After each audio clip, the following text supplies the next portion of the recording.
anytime you're starting a project like this, especially if you're writing anything like code or automation in some DSM, use Git from the very beginning, right? And check in things frequently, because it really is like a time machine, right? The minute you screw something up, you can just rewind it in time. Welcome to the Cables to Clouds podcast, your one-stop shop for all things hybrid and multi-cloud networking. Now, here are your hosts, Tim, Chris, and Alex. Hello, and welcome back to the Cables to Clouds podcast. My name is Alex Perkins, and I will be your host for today's episode. I'm at Bumps in the Wire on Twitter or X, whatever you, the audience, wants to call it. You take your pick. I'm joined by these two chuckleheads, Tim McConaughey at Juan Golbez on Twitter. He's only on Twitter. And Chris Miles at BGP Main, who is also only on Twitter. So today we've been demoted to chuckleheads. That's crazy. Chuckleheads, exactly. I don't know why. I think I stole that from Tim, actually. So yeah, nice. I definitely use chuckleheads all the time. That's like my thing, I guess. Yeah, absolutely. All right, so today we are joined by a special guest, Matt Elliott, and I'm going to go ahead and let you introduce yourself, Matt. Sure. Matt Elliott. I am on Twitter under Network Brouhaha, which good luck spelling that, but I'm out there. Longtime network engineer. Happy to be here. I think I met all of you all at some point as I was either studying for or just got my CCIE. So we're all longtime network nerds, and big fan of all of you all in this show. So really happy to be here. Awesome. Glad to have you. I think I know for sure that I met you in the San Diego Cisco Live, so 2019. Yeah, that's what I remember as well. Yeah, we were all hanging out at the bar, eating and drinking and stuff. That's where I met you. Yeah, the legendary bar. Yes. I think I don't remember, man. It might have been 2018 when I met you. I can't remember, but I remember it was funny. We were chatting, and then all of a sudden we both realized we were both from Kentucky. That being said, I think Kentucky is the number one. We've had the most guests on this podcast from Kentucky, which is close to my heart. That's probably true. That's really bizarre because Kentucky is like a IT technology backwater. I mean, there's not a lot going on here. Crazy. There are a lot of nerds around here. I guess that is true, but just in terms of otherwise, it's mostly bourbon and horses. There you go. All right. Well, so we're all here today. So we're going to do an episode that's basically around building a home lab, but it's a hybrid home lab, if you will, right? Everybody knows that cloud has, taken over a lot of things. People aren't just building just basic home labs anymore. A lot of people are kind of stretching their home labs between their house and having some kind of presence in one of the public clouds or multiple public clouds. And it can be a mess, right? To get everything kind of connected and figure out exactly how you want to have that portability and everything between here.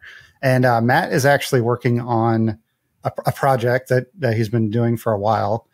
So we wanted him to come on and kind of talk about some of the struggles that he's had, some of the decisions he's made, some of the decisions he hasn't made.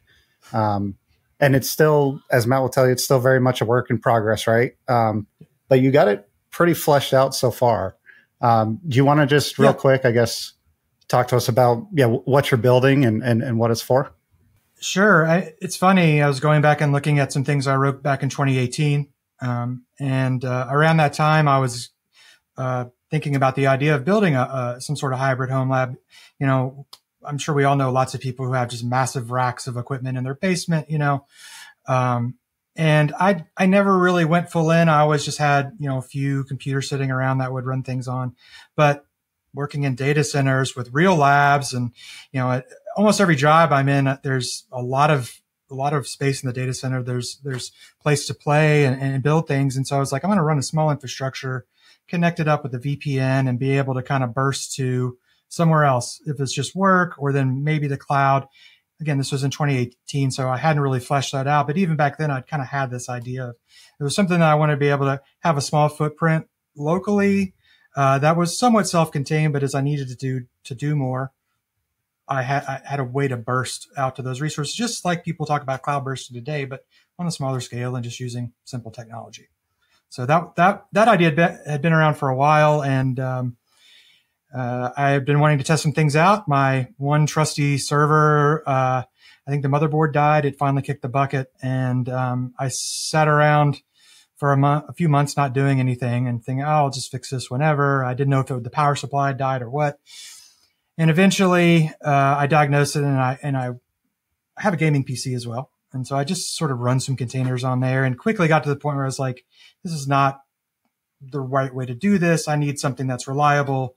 Other people use this computer. So I went online and found a couple inexpensive components that were on sale at the time. Just something that could essentially be a few Linux servers that could essentially just run containers. I don't need anything fancy, not running VMs, just Docker containers or Podman containers running on Linux hosts with some very basic configuration, and just keeping things essentially like stateless containers, store all the config somewhere that is backed up and replicated. And that was just the general idea that I had. I just, you see this idea repeated a lot, through Kubernetes, and, people build giant solutions using this model. And I was like, I want to build a home lab to do this, but I want to start by automating it from the very beginning, right? Build out everything with Ansible or some scripts or whatever, because I had already rebuilt this lab many times in the past, right, over the years, and I did it different every time.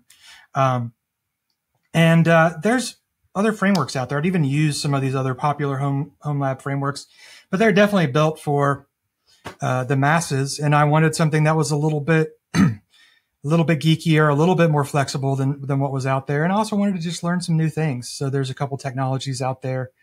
Right. I'd used Docker forever, but I wanted to learn Podman, and I wanted to learn about doing it in a more secure way, running containers rootless instead of as a root user, things like that. I just wanted to explore some of these ideas as well, and then obviously being able to just like I said before, have a small infrastructure in my home and then deploy essentially to the cloud free tiers. That's where I'm starting out, just doing free tier deployments and connecting it all up with Tailscale for networking. All automated. Everything comes up and connects once it spins up in the cloud. And then that's kind of where I'm at today, basically, with built up a lot of automation, either Ansible and Terraform, a few other things.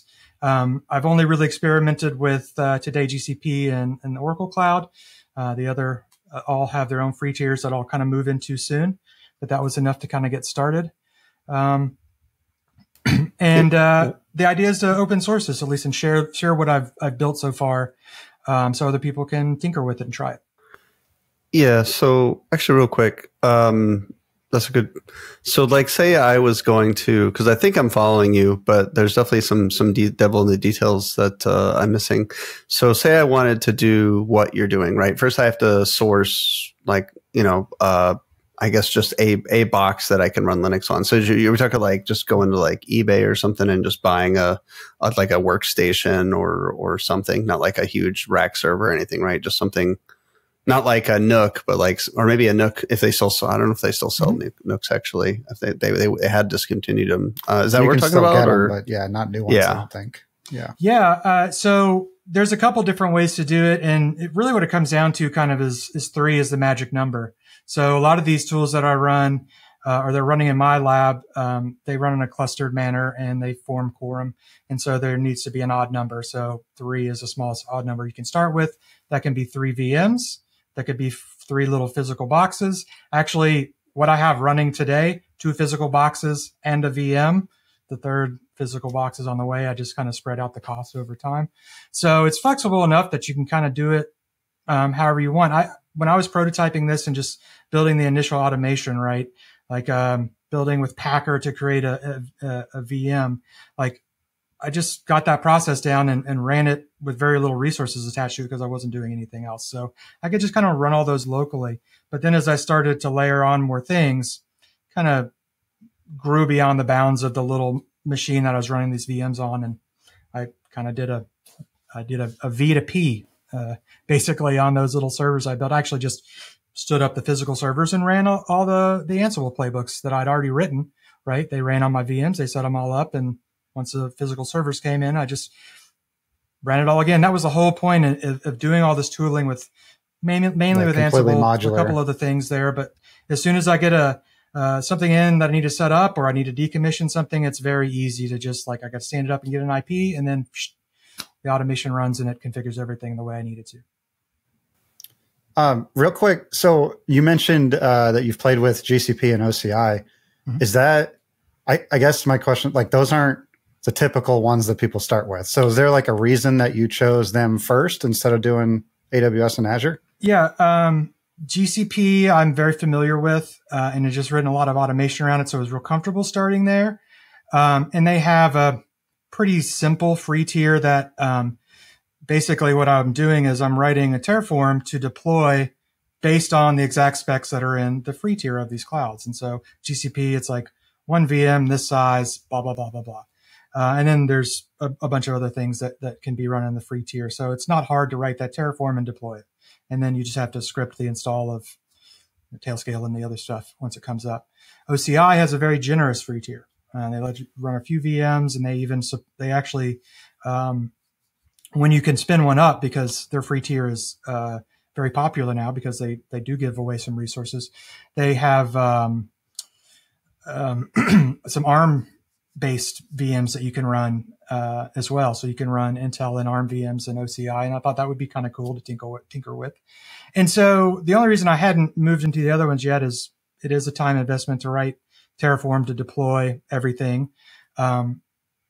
Amazon and Azure's free tiers are a little bit less useful, not useless, but just not as pertinent to the stuff I was doing to start out with. But I would like to have something running in all of them, right? Because even if there's not much there, you can run some monitoring, you could run, little projects here and there. And also the way that I have it set up, you're going to have routed connectivity into all these clouds. So if you need to move past the free tier and you want to pay for a service, just maybe not pay a lot, but you could go and then consume those various different cloud services, whether that be some sort of new AI thing or just, the standard cloud services that we all know and love. But instead of, going through over a public IP, we've built out this network with Tailscale. And so everything's private. And then it's also very easy to join that tailnet from a client PC. You just install Tailscale there as well. And then you're connected to your hybrid home lab. Right. Okay. I guess, so another quick one before we move on to some of the individual components. What exactly are you using it for? Is this just for learning? Is it for specific purposes? What exactly what are you using this for? And what could other people, I guess, use a solution like this for as well? I mean, as we've gone through the certification process over the years and learned technologies, there's always a work reason for a lab, or there typically is, right? We want to do network labbing and stuff. And so now we could run a lot of those things in containers, and we could run those in a lab like this if we wanted to. There's Dockerized versions of all kinds of different network OSs. So just in terms of network engineering, having a platform that you can just spin up some containers on is cool. It's useful. You can kind of just do what you would normally be doing for work. What I'm using it for is to do a lot of learning, right? It does have, I use it for some professional things. I'm starting with some home automation. So I have Home Assistant running in my lab, which is not really related to technology, but I wanted to learn it, and it's easy to spin up there. So, but most of the things I'm running are the things that you hear talked about in IT all the time, right? I'm running a few different data services like Redis and Postgres are there because everything uses one of those two things, right? I'm running some network monitoring like LibreNMS and Prometheus to get and some logging solutions. And so it's just sort of that basic IT infrastructure stack. I'm using 1Password for all my secrets management. That's not really self-hosted. That's a SaaS service, right? But I chose that just because I already had it, right? So you could use something else. You could use Vault. But I wanted this reliable container platform to run whatever I needed. But I've been focusing on learning a lot of the different AI and LLM tools out there. I mentioned I have a gaming PC with a GPU in it, so I can run some small models there. And all of these new AI tools, whether it's just a chat interface or it's a RAG solution or anything along those lines, it's all released in a container format. So I wanted to be able to spin those up because it's the Wild West right now, and there's new things coming out all the time. So I want to be able to try stuff out. It's the quickest way, right? There's some cool like diagramming things and stuff you can self-host, right? So, I mean, as engineers, we're having to create diagrams a lot, and we've used all these different tools, and there's some great self-hosted options there as well. RSS readers you can self-host. I'm paying for an RSS reader now. I'm going to self-host one. There's even a tool somebody wrote that will take your RSS feeds and put them in an email and email them to you, which I pay a service to do that for me today. You know, there's a huge community out there that's building all kinds of things you can self-host. So the imagination is almost, you know, the limit. You can write your own code and package it in a container and run it too. I mean, so it's just real flexible. And, so, you know, like I said, just a lot of the typical IT use cases, learning AI and LLMs, and then just some hobbyist things. And the sky's the limit, right? I mean, there's so much more you could do. Okay, that makes sense. So let's pivot into some of the tooling. I think one of the things I wanted to bring up was, you know, you mentioned all of this is kind of set up to be automated. So let's go through some of the IAC tooling. I know you mentioned like Terraform and Ansible, but are you writing your own scripts? Like, were there any challenges with getting this set up? Basically, what are the tools you're using for IAC? And I guess what are they used for in each part of your setup? I started out by kind of looking at what other people had done and looking at different GitHub repos that are out there. Not doing exactly what I needed to do, but I was certainly interested in all of the Hashi tool chain, right? I know Terraform well, so I knew I was going to use that. And so they have also a container scheduler, Nomad, and they have a service delivery tool called Console. Those two things work very closely together, right? To kind of get those would sort of be the replacement for Kubernetes in this solution. So instead of using Kubernetes for container scheduling and service delivery, that's Nomad and Console. And they do some other things as well. But really the bulk of what I've written and the bulk of the automation is Ansible and Terraform. Ansible, I've used for a long time. It's really well supported to do just about anything, right? And its strength is things that you would do on the CLI, typically, from what I've found, right? Getting on a Linux server and doing some configuration, Ansible can handle that really, really well. And so that builds out and installs all the dependencies that in my lab, it installs Nomad, it installs Console, it configures those, it installs Tailscale. So basically, Ansible stands up everything after the base OS is installed. Once that's set up, Terraform is used for more of the API-driven work, deploying to the different cloud providers. It can, you know, since I'm using a lot of things in the HashiCorp ecosystem, right? Terraform understands Nomad and Console really well. It can easily deploy jobs to Nomad.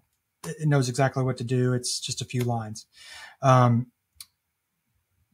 So, I mean, those are the main components that I'm using there. I mean, there's some Python in there.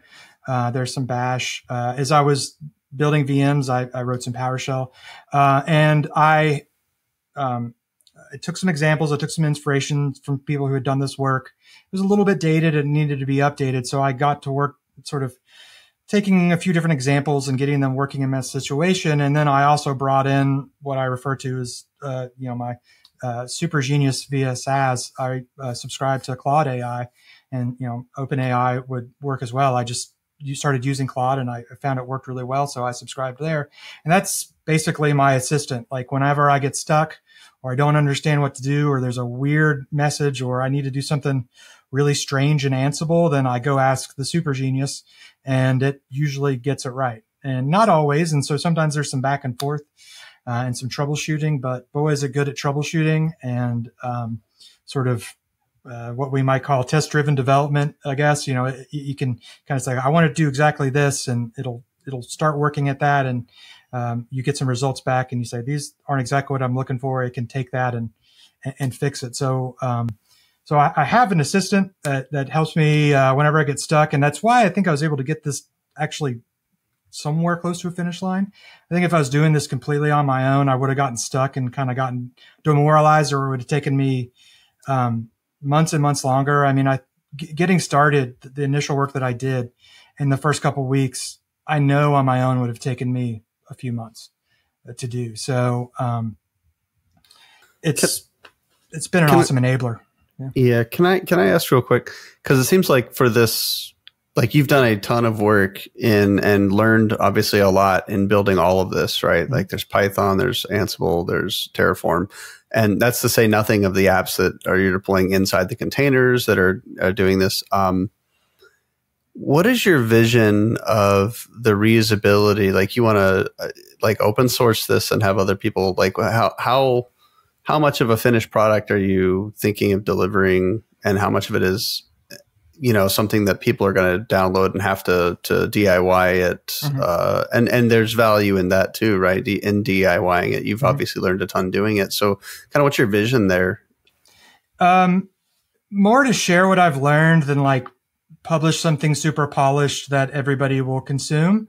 I think for the technologists, this will be something they'd be able to take, much like I took other people's work and just modified it a little bit to work for me.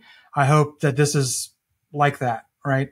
I've also put a lot of time into just sort of building out these job specifications that are a lot like a Docker Compose file, but some of them are much more complicated because Nomad does a lot of stuff. And so, you know, if you set up all your own infrastructure on your own and just wanted to run Nomad, you'd be able to take the things that I wrote to be able to deploy these various tools and spin them up there too. So you could take the whole thing and deploy it. And hopefully once it's sort of maybe at a version 1, then it would be very easy to do. It'd just be like fill in all the variables that you need, deploy your servers, run your Ansible playbooks, and then the infrastructure would just come up. It's not quite there yet. There's just a little bit. It's still in a science project phase.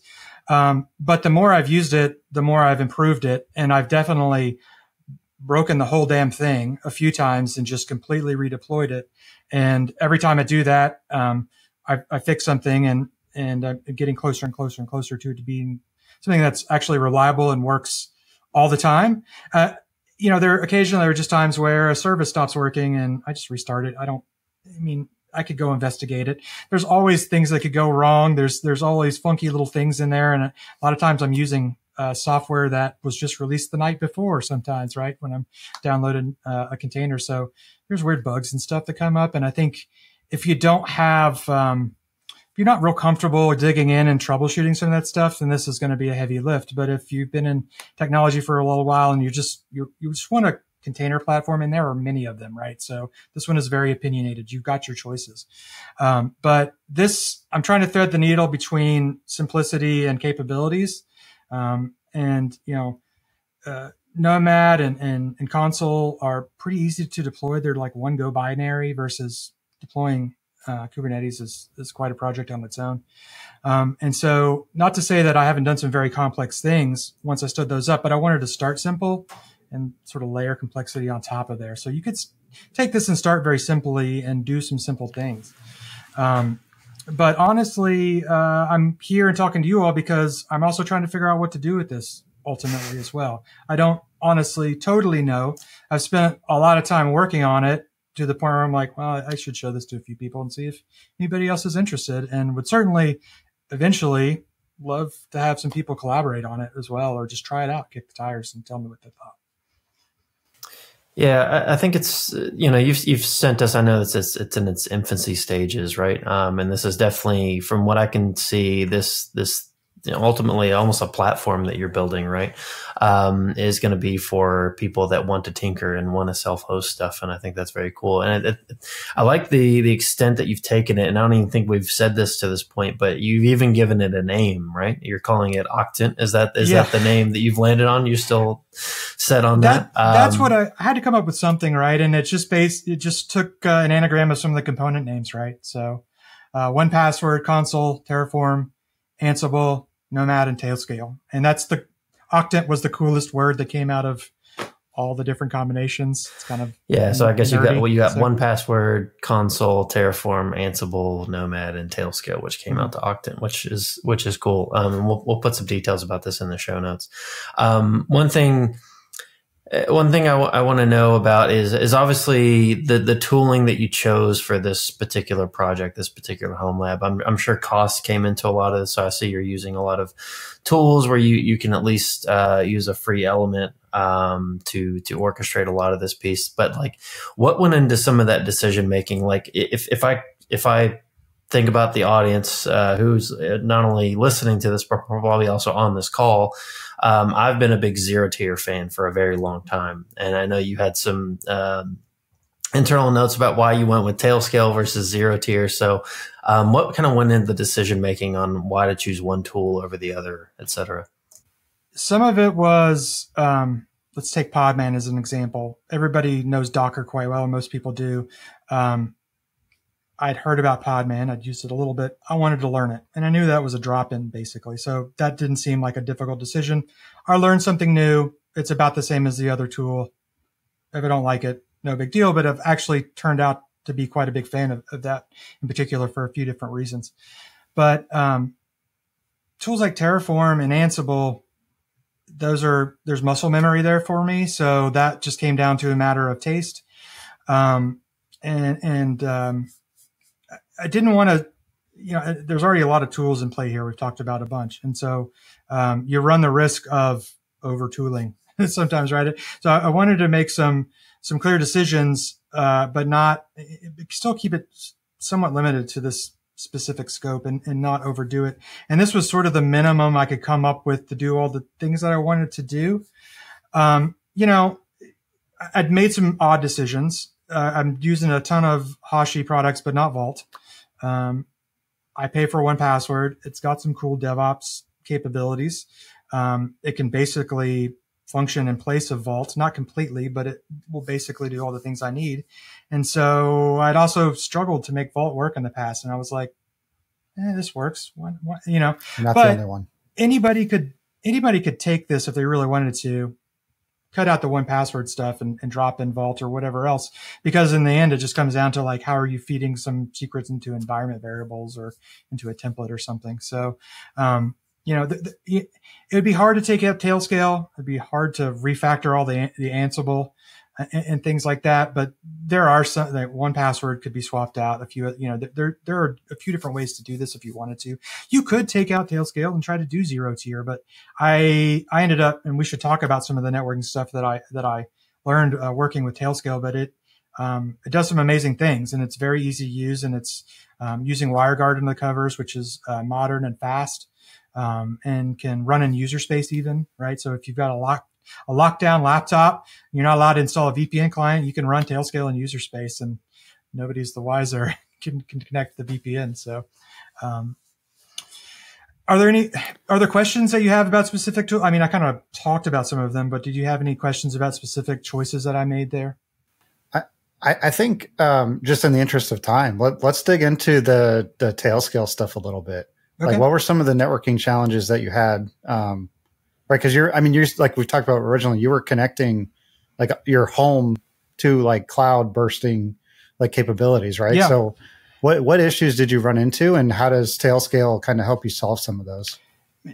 At a very basic level, if you're installing a client on physical machines or VMs or whatever, and they're connecting to this tailnet, right? And much like zero tier, it's like they're all just on one big switch, essentially, right? They can communicate with each other.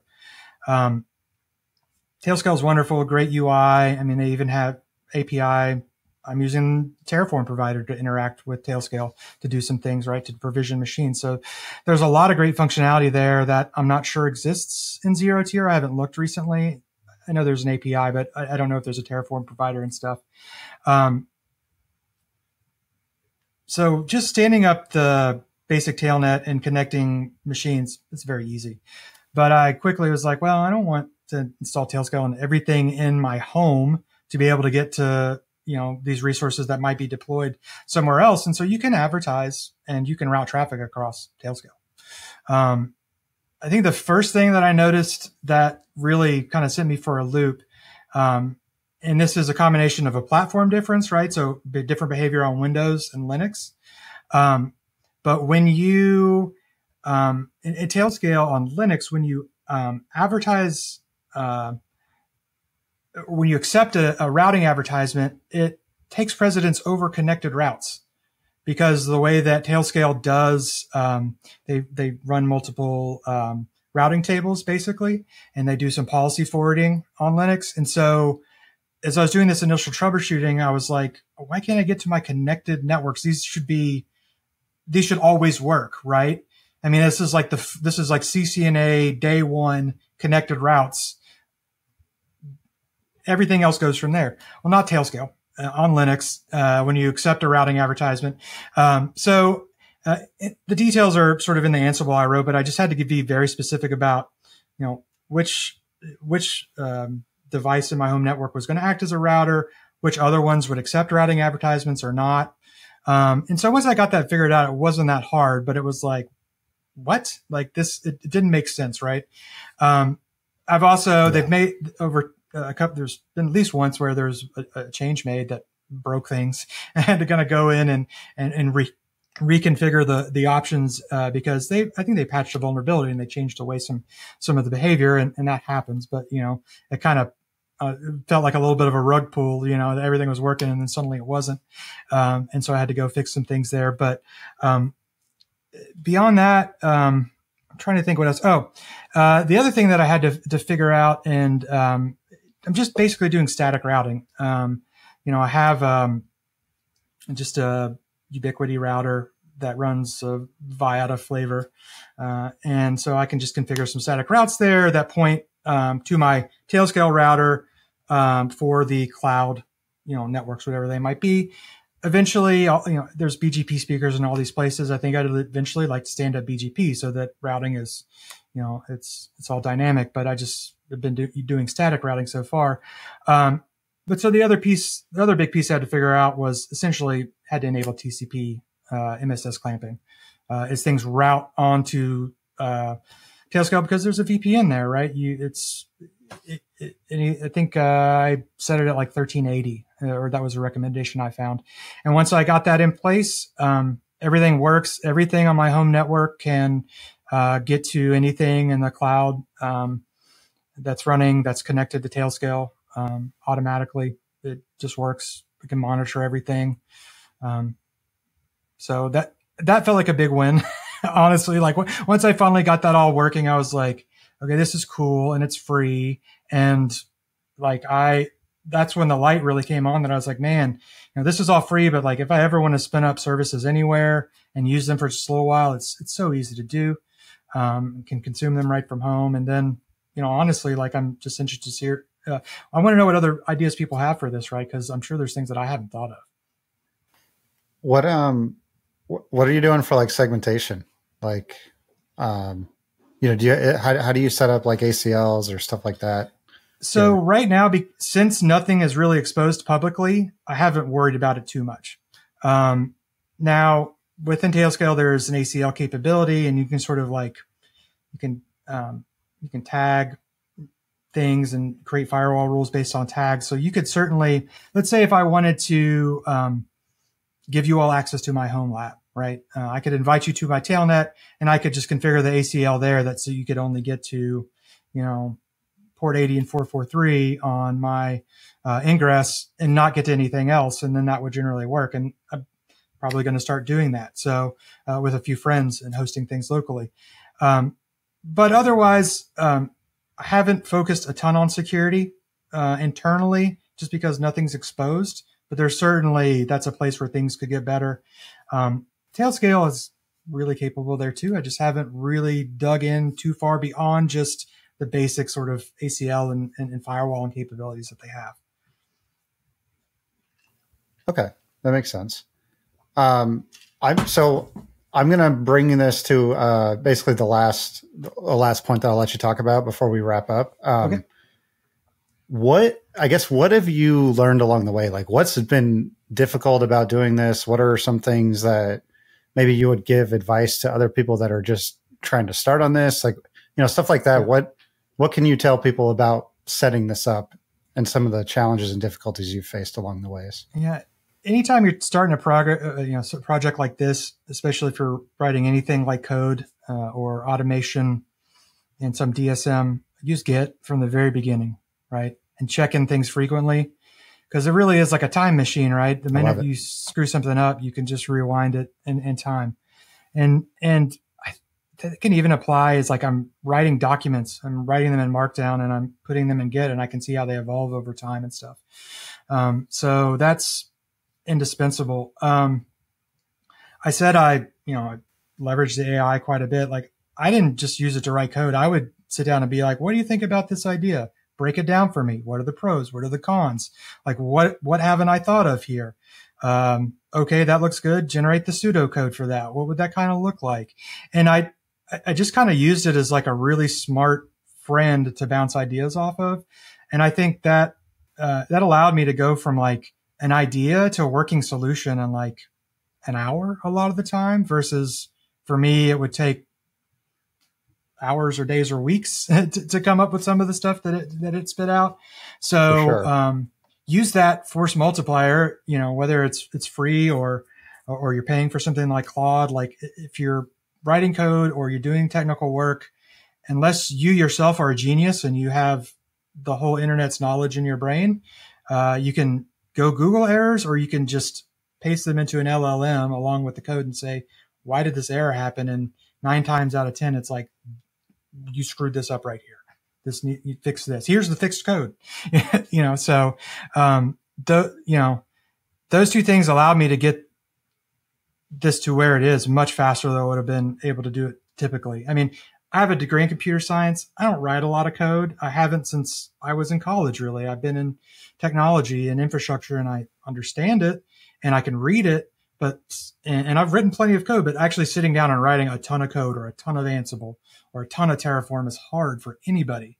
And if you don't do it all day, every day, it's just slow going. And when you have the super genius that can spit it out for you, and I find it somewhere between 50 and 100% correct. Varies, right? But it either gets me about halfway there or all of the way there.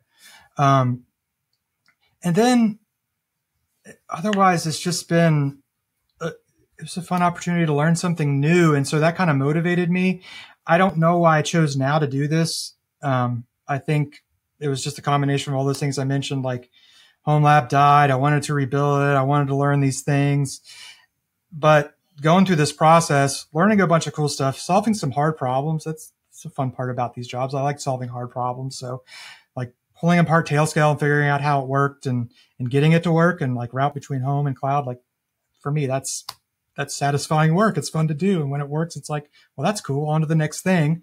And all this is captured now in a GitHub repo. And so at least worst case scenario, it's like a time capsule of the things Matt learned over these last few months that somebody maybe can go back and look at later and use.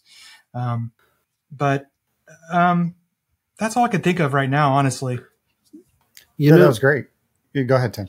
Yeah, the more I hear about what you've done and think about the GitHub and everything, the more I think this would actually work really well as like a workbook, like a lab book. Like a here's exercise 1, we're going to build the containers. Here's exercise 2, we're going to install the apps. Here's exercise 3, we're going to build the Ansible scripts. It's like Kubernetes the hard way. Yeah, like exactly. Like home lab the hard way. That's what I'm hearing, honestly. And I don't know if you've considered that.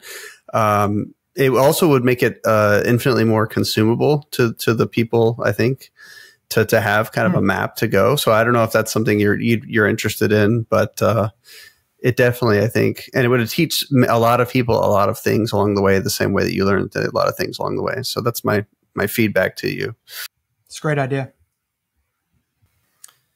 Yeah, I think, and just to kind of make sure that we're maintaining relevance here, right? So on this podcast, we obviously talk a lot about cloud. So I guess from your perspective in what you've built so far, in which I don't think we've even touched on this yet, but we'll put at least, whenever this comes out, we'll put at least everything that Matt has up to date into the show notes where you can find more, where you can look for when this will be posted out there. But I guess staying on the topic of clouds, obviously you've built something that is extensible, not only from on-prem into the cloud. I guess in other words, you could also just start this directly in the cloud without ever having, an on-prem presence, and you could extend it into on-prem in the other direction, right?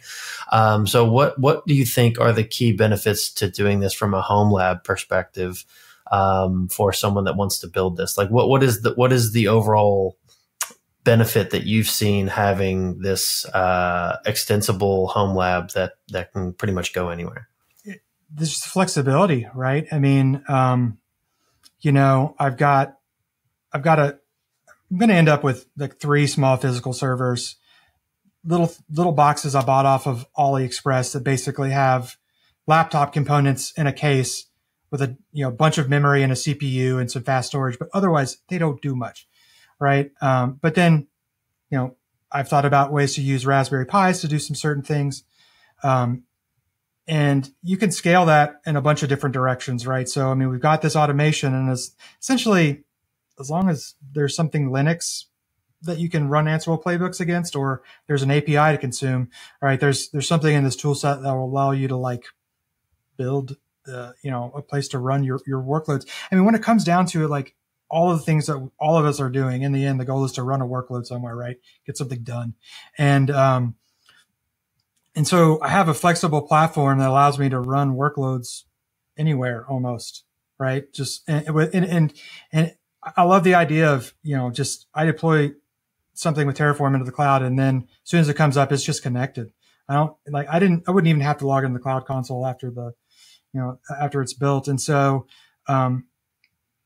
I like flexibility there. I like being, and with Terraform, it's easy to bring up and bring things down as needed. Like if I'm not doing anything, why leave it running if it's just very easy to spin back up and rebuild? Like, so there's, you can, mix and match to do whatever you want to do. And that's not for everybody. Some people just want, this is, here's the recipe, here's your cookbook, go do it. This is a little bit more choose your own adventure as well. Like you can kind of pick and choose what you want to do. So that's what excites me. All right. Awesome. Yeah. So, I mean, I think unfortunately we do have to wrap it up here, but, man, Matt, there's so much stuff that we did not get to, right? We didn't even talk about storage. We didn't even talk about like why you chose Nomad over Kubernetes, or what you're doing with console, or all kinds of stuff. So I think eventually at some point, maybe we can get a part 2 to kind of do a little bit more of a deep dive. But I think this was a great introduction to at least get the idea of what you're doing out there and kind of get people interested in it. I'd love to see a demo of it too. I'd love to see it in action. I mean, I can in my head visualize it, but I think seeing it on the screen would be really, really awesome too, to really give some context and understanding around what you built. Yeah, for sure. And Matt's given us a lot of good diagrams and things like that as well. We'll get that in there. Yeah, assuming Matt allows us to put them in the show notes, we'll be happy to throw those in there. At least some of them are a little silly. I was messing around on some of the diagrams that need to be cleaned up a little bit, but yeah, those are in there for you. You just got a kind of an idea and sort of a forcing function for me. I've been working on this, but I want to come talk about it. I want to get some of these diagrams out. I want to just see what people think about this. But I'm also like, I got to fix this one other thing. I got to deploy this one other service. There's always something that's like keeping me from doing some of the toil and documentation and stuff. But, getting on here and seeing you all and catching up and talking about this kind of got my butt in gear to do that. And I would love to come back and like do a walkthrough and demo. I think that would be awesome. And then we could look at each of the components. Storage is one of those things that can be anything. I'm using Ceph, but there's other options, but we can look at that. And, Nomad and console have a nice, easy to use UI. And then we can look at some of the other tools as well. I built some cool network maps, monitoring everything, all the network nerd stuff that we do. So awesome. Well, yeah, I mean, I agree with all that. So we'll set something up to get a demo going and some kind of part 2. Cool. But we really appreciate you coming on, Matt. This was great. I'm going to go ahead and wrap it up here. So for the audience, if you liked what you saw today, please go ahead and share it around. Repost it everywhere on your social media. TikTok, as Chris always likes to remind me that we have. Just share it around and give us a good rating and likes everywhere. So thanks for tuning in, and we will see you guys next time. Hi, everyone. It's Alex, and this has been the Cables to Clouds podcast. Thanks for tuning in today. If you enjoyed our show, please subscribe to us in your favorite podcatcher, as well as subscribe and turn on notifications for our YouTube channel to be notified of all of our new episodes. Follow us on socials at Cables2Clouds. You can also visit our website for all of the show notes at cablestoclouds.com. Thanks again for listening, and see you next time.